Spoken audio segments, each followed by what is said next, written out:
صفحه خواسته باشین، پوشای کتاب خواسته باشین درست کردن میتونین. ان آلسو لوگوز، اگر شما میخواین این لوگو رو مثلا در برنامه فتوشاپ درست کنین میتونین. پس شما تواناییش دارین. برنامه فتوشاپ یک برنامه بسیار دلچسب است. من کوشش میکنم که در حالی که مینو ها رو براتون درس میدم، در کنار از او یک سمپل پروژه ها را شریک میتونم همراهتون بسازم که بسیار جذاب است و شما خواهد ببینید که چی کارا را میتونین نمای فتوشاپ کنین.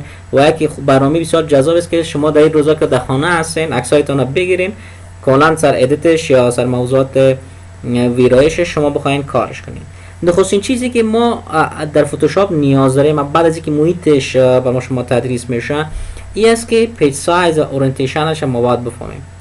Change the page size by typing in new values for width and height. ما اگر بخوایم میتونیم توسط تایپ کردن اندازه صفحه ما را هر چقدر خواسته باشیم، پست کارت خواسته باشید، پست صفحه خواسته باشید، هر اندازه خواسته باشین شما توانش دارین. Page size represents the final size. Page size final size چیز وقتی شما page size تعیین میکنین یعنی به اون شکل شما سیو هم کردن میتونین. You want after bleeds or trimming other marks outside the page. شما شاید در قسمت حاشیه هاش یا گوشه هاش شما خواسته باشین دیزاین های دیگه هم تعیین کردن میتونین. In the press drop down menu you can find such common size as letter, legal, tabloid. شما مثلا میتونین که سایزهای مختلف مثل نامه باشه، نامه های قانونی باشه، حقوقی باشه، از موضوعات باشه شما صفحه تان یا سایز خود فتوشاپ تنظیمش کنین. Typing in exact values for height and width gives you more control over the size and orientation of your page. طبعا زمانی که ما هر سایز را که بخوایم کنترل داریم، ما شما کاملا فول کنترل داریم که هر سایزی که بخوایم انتر کنیم، وارد کنیم و با ما شما ایجاد شود. چیز دیگه ای که در برنامه فتوشاپ بر ما شما مهم است رزولوشن، کیفیت است. شما اکثر اوقات این کلمه رو میشنوین که رزولوشن خوب داره، رزولوشن کم داره، یعنی در قد کیفیت چی است؟ همین رزولوشن چی است؟ Resolution is the number of pixels on a printed area of an image. یعنی اگر ما یک تصویر داریم، یک ایمیج باز میکنیم، هر چقدر پکسل ها نقاطی که یک تصویر ایجاد میکنه بیشتر باشه کیفیتش هم بالاتر است. هر چقدر که پکسل ها کمتر باشه کیفیتش هم بسیار ضعیف است. مثلا ما شما میبینیم وقتی که موبایل خود عکس میگیریم، عکسایی که با کیفیت بسیار بالا میاد وقتی در سایزش میرین یا بخواید واتساپ رای کنین، در صفحه فیسبوکتون پاتین، هر جای بخواید پاتین، سایزش میبینید بالاتر است. اما بعض وقتا که تلفن‌های سابقه وقتی که ما عکس میگیریم خط میاد ضعیف میاد. چرا؟ کیفیت‌ها بسیار پایین‌تر است. پس نظر به پکسل ما بحث میکنیم. عکس فقط کیفیت در مورد پکسل است. تعداد پکسل ها زیادتر کیفیت بالاتر، پکسل ها کمتر کیفیت پایین‌تر. The standard recommended resolution for printed images is 150 up to 300. استاندارد زمانی که شما میخواین که یگان عکس را به خاطر پرینت بگیرین، عکس را ساختین، ادیت کردین، درست کردین، بخواین اون رو پرینتش کنین، شما میتونین کیفیت 150 تا 300 بگیرین که اینمی موضوعات کلش ما عملی کار میکنیم. فعلا چون نخستین درس یک مقدار تشریحش شاید خسته کن براتون تمام شود، اما متوجه باشین که درس بسیار جذاب است. ما از حالتا میایم بیرون دیگه، ذات نوشته و متن نمیخوانیم چون بسیار ساده بعض یک جمله تعریف شده و کلا کار پرکتیک و به شکل عملی است. و به خاطر صفحات ساختن وب ما شما 72 پکسل ما شما مد نظر میگیریم. ببینید 150 تا 300 به خاطر پرینت و 72 شه به خاطر صفحات وب پیج. شما یک صفحه درست میکنین یا پروفایل فیسبوکتون یا توییترتون، هزار موضوع دیگه، میتونید که کیفیتش یا رزولوشنش 72 بگیرید. خب ببینید اینجا installation completed. installation بر ما شما چی شده؟ تکمیل شده. ما این قسمت کلوز میزنیم. خب من برنامه رو براتون باز میکنم. استارت منو رو کلیک زده. خب ما شما کدام ادوبی رو انتخابش میکنیم، ادوبی فتوشاپ سی سی یا هر کدامش فرق نمیکنه، یکش کلیک بزنین. البته تا فعلا چون ما کرکش نکردیم، وقتی که بر ما شما میخواد هر بار شما باز میکنین، شما تا 30 روز است ترایش اینستال کردین، هر یک روز بعد تعداد نمبراش کمتر شده میره چون ما شما تا فعلا از کرک استفاده نکردیم.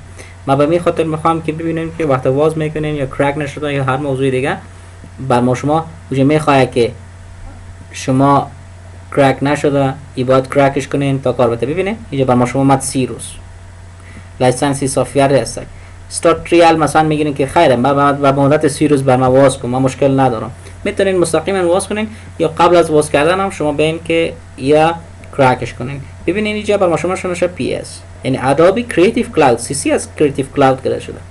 برنامه فتوشاپ بر شما واس شد. حتی تا 30 روز هر روز بر شما مسیج میده، به خاطر که این مسیج نتا قبل از اینکه ما شما بریم و مشکلات را نبینیم در آینده، اول نیاز است که ما شما کرک کنیم.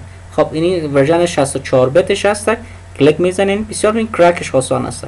فقط وقتی میزنیم اکسترکت فایلایی که به خاطر کرکش استفاده میشه اکسترکت کرده، میخواین این تغییرات در کامپیوتر شما بهم میگیم بله.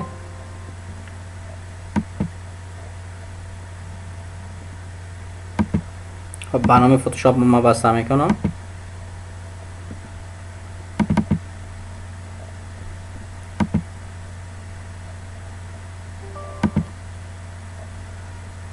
خب برنامه بر ما شما کرک شد. حالا ببینین این چند ثانیه زیادتر در بر نمیگیره. دوباره ما باز میکنیم برنامه را، چون برنامه قوی است، یکی از برنامه بسیار قوی است، در حدود 50-60% رم شما را مصرف میکنه. ببینید دیگه از من سوال نامد که 30 روز است، 20 روز است، 40 روز است.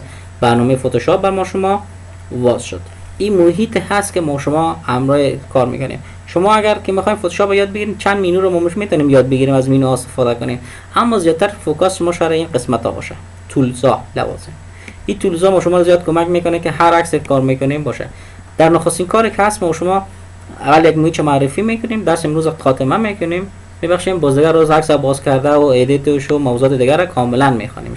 شما فقط یک آمادگی داشته باشین، چرا اگر ما درس پیش ببرم شما اینستال نداشته باشین در خانه هایتان، در کامپیوترهایتان، پس باعث میشه که شما روز به روز دچار مشکل شوید. این قسمت حوالش، قسمت رو به نام مینو بار میگه. تمامی مینوها در اینجا هست. شما هر مینو رو که بزنین این مینو هاست. اکثریتش غیر فعال به خاطر است چون ما هیچ عکس رو باز نکردیم، هیچ کار نکردیم. موضوع دیگه این قسمت است تول بار. این تول ها هست. هر تولی که ما انتخابش میکنیم ببینید کمند بارش یا فرامینش متفاوت میشه، آپشن بار متفاوت میشه، کاملا متفاوت است. ببینید اکثریتش بعضیش مشابه است، از امکانات استفاده کردن میتونه، اما با هر تولی که انتخابش میکنین کماندهای متفاوت. این قسمت ما شما را به نام پلیتس یا پتنوس ها میتونیم بگیم. قسمت سویچ اگر خواسته باشین تمامی رنگ هاست، رنگ ها را بخواین ایدیت کنین، ایجاد کنین، خیلی موضوعات اسمو با کم بخاطر خواد یاد بگیرین. ادجستمنت است که روشنایی تصویر و تاریکی تصویر میخواین کار کنین، استایل هایی که از میخواین تطبیقاتش کنین میشه. هر کدام میدونین یک پنل است، یک پلیت است. شما وقتی پلیت ها یا پنل ها را باز میکنین کار میکنین که مهمترین پنل که ما زیادتر سرش استفاده میکنیم لیرز یا لایه ها بر ما شما هست. خب بر نخستین بار من میخوام عکس براتون واس کنم، طریقه فرق نمیکنه، یا کنترلر از کیبورد بزنین یا مستقیم بین بگین اوپن. ما میخوایم این برنامه فتوشاپ بر ما شما باز شه. کلیک بزنین، تصاویر یا هر عکسی که چیز دیگه در کامپیوترتون باشه، نمیفهم که ما در کامپیوتر فعلا ایمیج دارم یا ندارم. بعضی از خب عکس‌ها نیست فعلا در کامپیوتر، من براتون موادش تهیه میکنم. عکس گرفته و اوپن میکنین یا دبل کلیک بزنین در خود صفحه اتوماتیک باز عکس‌هایتون هم میتونین شما انتخابش کنین. از کیبورد مستقیما کنترل او بزنین اوپن، مثل که ورد اکسل برنامه‌های دیگر رو باز میکنین، هیچ فرق نمیکنه، برنامه بر شما باز میشه. خب این نخستین درس ما بود، انستال برنامه، نصب برنامه. انشالله در درس بعدی ما و شما مکمل دیگه تصویر باز کردن از سر عکس‌ها یا کار است که نوشته و مطالب ما دیگه نمیخوانیم.